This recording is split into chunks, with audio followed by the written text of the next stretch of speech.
Hey guys, my name is Wahima, but just call me Wah. Melanated! Welcome to Morning Tea, where we sit in our sleepwear and discuss current events. Today's tea is Iced Gypsy Rose Tea by the Mountain Witch Tea Company. So let's start with the US president because let's face it, as much as I try to get away with it, there will always be something to say about the US president. A couple things. It has been said that the fact that Russia being involved in this election, the biggest scandal in presidential history. I mean, listen, I don't personally care about Russia. I don't personally care about this entire thing. I just don't want this administration in power. I also am worried, again, like I said in the last video, about impeachment and what that means. So, I don't actually know. I think it is jacked up, and I do think it is a double standard, and if this were President Obama, none of this shit would have flew, but it's not President Obama, it's Trump, and the Republicans are either for him or against him, and the ones that are against him aren't standing up and doing what they need to do. John McCain, Lindsey Graham, those Republican politicians need to put their country over their party, and they're not willing to do it yet. And I don't know what will happen. I don't know what has to happen to make John McCain and Lindsey Graham and even the other Bushes step up, step in, and say enough is enough. Trump also made some sort of allusion that there was some sort of attack or terrorist or something happened in Sweden last week, and Sweden was like, What? When I heard him say, look at Sweden. Like, that he can't have information. Like, you know what I'm saying? Like, the president can't have information. And Sweden is like, What happened in our house that you're telling the world about? What? No, don't mention us, US president. Don't mention us unless you have the facts, because we're not going to deal with your alternative facts in our country. Oh, and the last thing that he did is he is not going to the White House Correspondents' Dinner. The White House Correspondents Association has a dinner every single year honoring exceptional political journalism throughout the press community. The president always goes, the president always speaks, there's a comedian, they roast someone. The US president has decided that he is not going to attend the Correspondents' Dinner after he already made it so that certain news outlets could not be in the White House newsroom. I think it's the New York Times, the Huffington Post, NBC News, BuzzFeed, and maybe one other are banned from the White House newsroom. Again, what does he need to do for the sane Republicans to step in and stop the madness? This is what the White House Correspondents' Dinner chairman said. The White House Correspondents Association looks forward to having its annual dinner April 29th. The White House Correspondents Association takes note of President Donald Trump's announcement on Twitter that he does not plan to attend the dinner, which has been and will continue to celebrate the First Amendment and the important role played by an independent news media in a healthy republic. We look forward to shining a spotlight at the dinner on some of the best political journalism of the past year and recognizing the promising students who represent the next generation of our profession. Okay.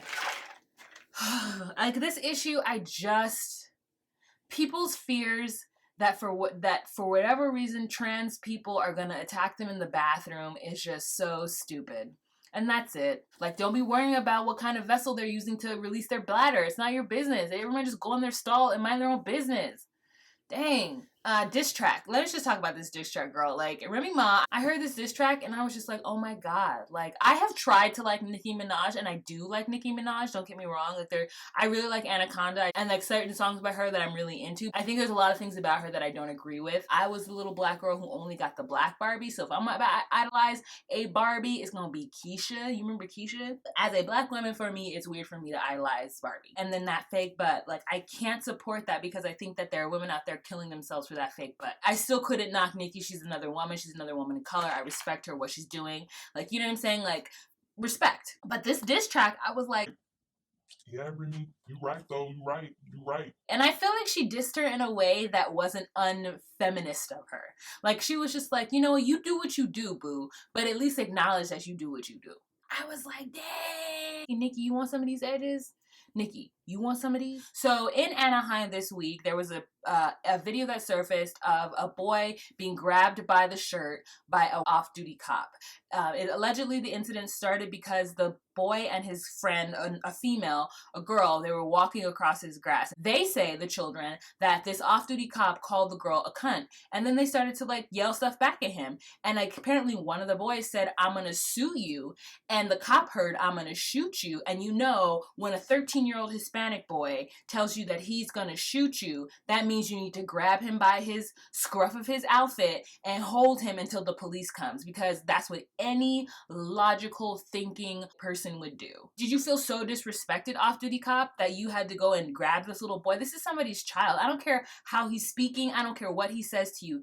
You are the adult in the situation. You acted very inappropriately. And then to pull out your gun, when you saw all these kids who I guess you were supposedly scared of, these regular ass looking junior high school kids. I mean, I guess everyone looks like a thug to certain people. You know, in this time and age, you never know that they're undercover, like gang member thug kids who I can't even, because I don't understand how you took that threat seriously when you actually had a gun on you. And so you thought you would hold this little boy. And then when the heat picked up, when all of his friends surrounded you, you got scared, backed up, and when one of them bum rushed you, then you're gonna pull out your gun. If you had just left that little boy alone and gone in your house and called the police, if you were that scared, you didn't have to detain him. And then to pull out a gun, and I don't care if the discharge was accidental or not, you should not have pulled out your gun. That cop should be run out of the city and should lose his job.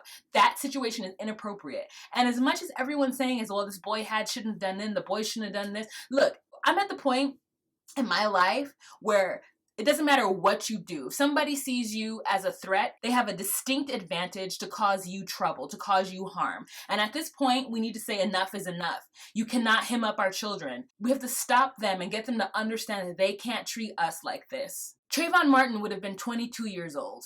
It doesn't matter what our children do. They can't treat us like this. It is like, okay, in Germany, people are killing or assaulting refugees. Syria to Turkey, Turkey to Germany. And I guess there's been like this insurgence or sort of rallying up of far-right conservative people in Germany who have been attacking these refugees, and they see these refugees as a part of the problem. They shouldn't be in Germany. And all I can do is be like, Germany, how many times does the world have to tell you? You know, World War I, we were like, sit down. Y'all sat down, and then Hitler arose. Then World War II, we were like, hey guys, not only do you need to sit down, but you now can't have a military. Germany.